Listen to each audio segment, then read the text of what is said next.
Welcome to Morningstar. I'm Holly Black. With me is Andy Pettit. He's Director of Policy Research at Morningstar. Hello. Hello, Holly.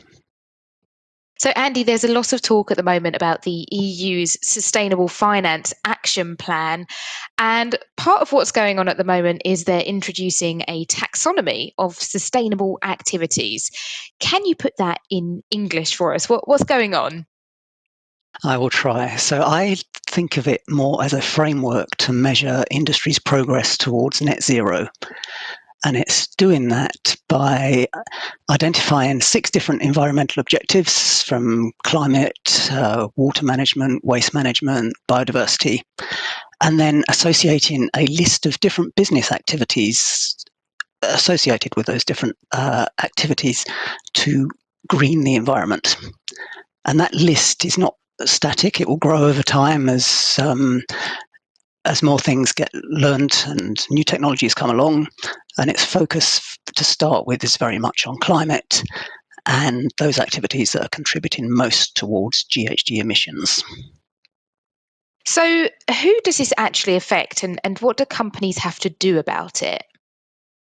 So there's 2 broad sets of people affected. So one are companies themselves, at least the largest firms across Europe. So that's firms with more than 500 employees and that are already subject to reporting non-financial data.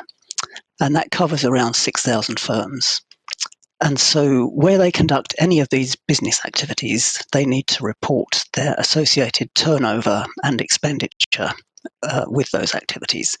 So turnover to see how much is being generated from them, and or expenditure to how much they're investing for the future.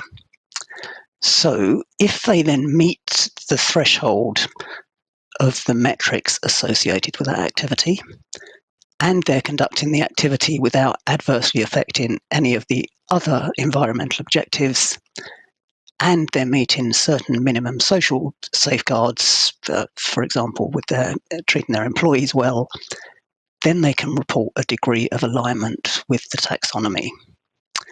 And then the other cohort affected are the investment funds that are investing in a broad range of companies with some level of environmental objective of their own. Okay, so what are we expecting as a result of this? I think to start with, we're going to start seeing new disclosures next year from both companies and the funds. Having said that, we expect, and this is not a bad thing, but relatively low levels of alignment with taxonomy thresholds. And that's partly because the thresholds are tough, so it's not easy to achieve these things.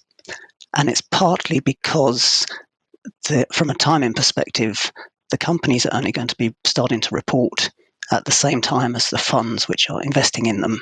So there's going to be a bit of an information deficit to start with, which will be compounded because a lot of funds will also be investing in either smaller companies which don't have to report, or in non-European businesses which also will not have to report. So kind of to start with, I think we're expecting probably single-digit levels of alignment, but which will escalate in the future. What it does do, though, I think, is start the ball rolling and sets a baseline from which investors will be able to see which companies and which funds are becoming more environmentally friendly. Well, I can definitely get on board with that. Andy, thank you so much for your time. For Morningstar, I'm Holly Black.